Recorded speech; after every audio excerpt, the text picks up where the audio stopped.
ఇక స్టే పేరుతో అక్రమ నిర్మాణాలు. సో ఎంత అంటే రోజు రోజు చెప్పి మరి ఏమంటారు, ఈ కట్టడోనికన్నా ఉంటలేదా, లేకపోతే మరి అధికారులకన్నా ఉంటలేదా, ఏం అర్థం కాకుండా పోతుంది నిజంగా చెప్పాలంటే. రోజుకు దగ్గర పదుల సంఖ్యలలో చూస్తున్నాం మనం అక్రమ నిర్మాణాలు, అనుమతులు లేని నిర్మాణాలు, కబ్జాలు, ఇవే చూస్తున్నాం మనం రోజు. కానీ మరి ప్రభుత్వం ఏం చేస్తుంది, అధికారులు ఏం చేస్తున్నారు, ఏం అర్థం కాకుండా పోతుంది.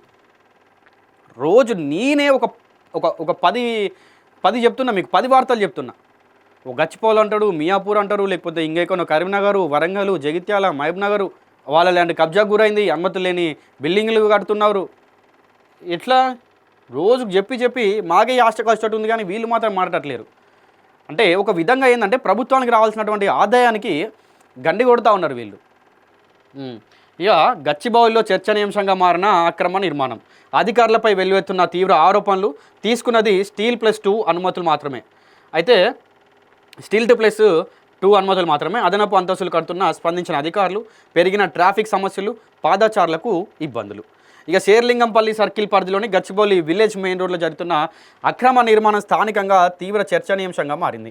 స్టీల్+2 అనుమతులు మాత్రమే తీసుకున్న నిర్మాణదారులు నిబంధనలకు విరుద్ధంగా అదనపు అంతస్తులు నిర్మించడంతో పాటు సెల్లార్ను కూడా ఏర్పాటు చేశారు. అయితే రహదారిని కూడా ఆక్రమించినట్లు స్థానికులు ఆరోపిస్తూ ఉన్నారు. ఎంత అమ్మ సిగ్గుందారా భయ్, నాకు అర్థం కాదు. రోజు ఎట్లా తయారవుతుంది సమాజం అంటే, నాదేం పోయిందిలే, నేను కట్టేది కడతా, ఏమన్నా అయితే రోడ్డు మీద పోయేటోనికి అవుతుంది ఇబ్బంది, కానీ నాకేం ఇబ్బంది ఉన్నా అన్నట్టు తయారైపోయారు. రహదారిని కూడా ఆక్రమించినట్లు ఆరోపణలు అంటే ఎంతవరకు తెగిస్తూ ఉన్నారు ఏందనేది అర్థం కాకుండా పోతుంది. ఓ పక్కనేమో సరే ప్రభుత్వాన్ని కూడా మనం అనట్లేదు, ఎందుకంటే ఓ పక్క ప్రభుత్వం కూడా హైడ్రా అని చెప్పి అదని చెప్పి ఇదని ఎంక్రోచ్మెంట్లని రోడ్ల మీద నాలాలు, కుంటలు, చెరువులు కబ్జా చేస్తున్నారని చెప్పి ఆ హైడ్రా దానిపైన అది చేసుకోబోతూ ఉంది. ఇన్ని చేస్తున్నా వీళ్ళకి మాత్రం ఇంత కూడా ఏముండదు. ఈ అమ్మ చెప్పి వేస్ట్ ఇట్లాంటి వాళ్ళకి. ఇక డైరెక్టు ఏది మన ఈ వెలుగుమట్ల, లేకపోతే ఈ చార్మినారు, ఏంది ఆమీన్పూరు, ఇట్లాంటి ఏరియాలకు పోయి డైరెక్టు 10 బుల్డోజర్లు తీసుకుపోయి కూలగొట్టాలి, తర్వాత మాట్లాడాలి అంతే. ఏం వీళ్ళతోటి డిస్కషన్లు పెట్టొద్దు, తీసుకుపోవాలి, బిల్డింగ్ కూలగొట్టాలి, తర్వాత మాట్లాడాలి. చర్చలకు పిలిస్తే రారు వీళ్ళు. వీళ్ళ దగ్గర నుంచి వివరణ అడిగితే వివరణ అధికారులు వివరణ కోరినా ఇయ్యరు.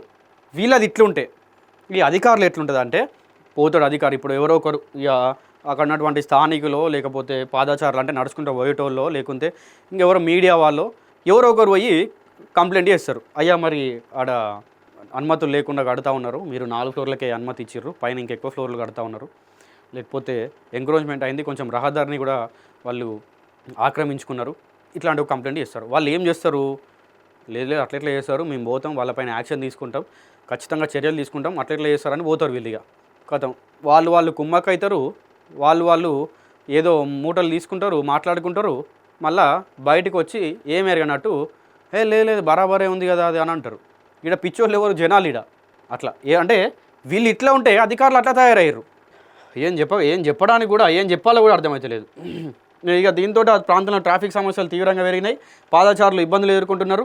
అంతేకాకుండా ఈ అక్రమ నిర్మాణానికి సంబంధించి శేర్లింగంపల్లి సర్కిల్ టౌన్ ప్లానింగ్ అధికారులు సహకారం ఉందని స్థానికులు ఆరోపిస్తున్నారు.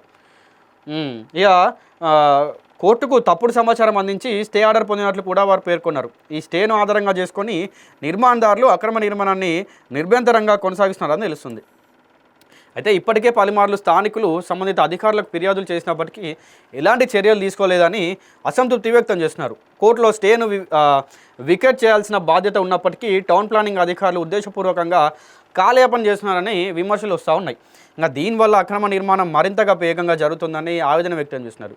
ఈ వ్యవహారంపై ఉన్నతాధికారులు స్పందించాల్సిన అవసరం ఉందని స్థానికులు అంటా ఉన్నారు. ఇంకా సీఎంసీ కమిషనర్ వెంటనే దృష్టి సారించి ఈ అక్రమ నిర్మాణంపై విచారణ జరిపి బాధ్యులపై కఠిన చర్యలు తీసుకోవాలని డిమాండ్ చేస్తూ ఉన్నారు. ఇక కోర్టు స్టేను రద్దు చేయాలి, అట్లనే ప్రజా రహదారులను ఆక్రమించడం వల్ల భవిష్యత్తులో ప్రమాదాలు సంబంధించే అవకాశాలు ఉన్నాయి, దీనిపై తక్షణ చర్యలు తీసుకోవాలి. నేను ఇందాక చెప్పినా కదా, ఒకవేళ ఎవరన్నా అక్కడ ఉన్నటువంటి స్థానికులు కంప్లైంట్ చేస్తే ఏం చేస్తారు, నేను అట్లెట్లా చేస్తారు చేయొద్దని చెప్పి వీళ్ళకి స్థానికులకు చెప్తారు, కంప్లైంట్ తీసుకుంటారు, వెనకకి వెళ్ళి పోతారు, కథం ఎంతో కొంత పట్టుకొని వస్తారు. ఇక ఇప్పటికైనా అధికారులు స్పందించి సమస్యలకు ఈ సమస్యకు పరిష్కారం చూపాలని ఆశాభావం వ్యక్తం చేస్తున్నారు. ఇక గచ్చిబౌలి సర్వే నెంబర్ 1-56 పరిధిలో ఉన్నటువంటి తమ నిర్మాణాల క్రమబద్ధీకరణ కోసం డిసెంబర్ 2025లో దరఖాస్తు చేసుకున్నామని, అది ఇంకా జిహెచ్ఎంసీ కమిషనర్ వద్ద పెండింగ్లో ఉందని అన్నారు. అయితే మున్సిపల్ అధికారులు పదే పదే వచ్చి కూల్చివేస్తామని బెదిరిస్తున్నారని లోకాయుక్త దృష్టి తీసుకెళ్లారు.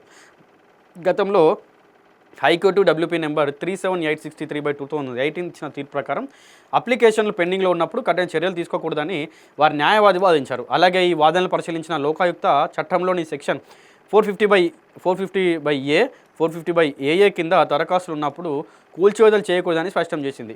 హైకోర్టు ఆదేశాలను ఖచ్చితంగా పాటించాలని జిహెచ్ఎంసీ కమిషనర్కు నోటీసులు జారీ చేస్తూ ఈ విషయంపై నివేదిక సమర్పించాలని ఆదేశించింది. తదుపరి విషయాన్ని జూలై 29, 2024కి వాయిదా వేసింది. సో ఒకవేళ ఇది నిజంగా కనుక ఇక్కడ రోడ్డు ఏదైతే రోడ్డు కనిపిస్తూ ఉందో మనకి, ఆ రహదారిని ఒకవేళ వీళ్ళు ఆక్రమించినట్టయితే కనుక, అంటే ఇది కొంచెం కొద్దిగా జరిగినట్టే ఉంది ఇక్కడ పక్కకున్నటువంటి బిల్డింగ్స్ని చూసినట్టయితే.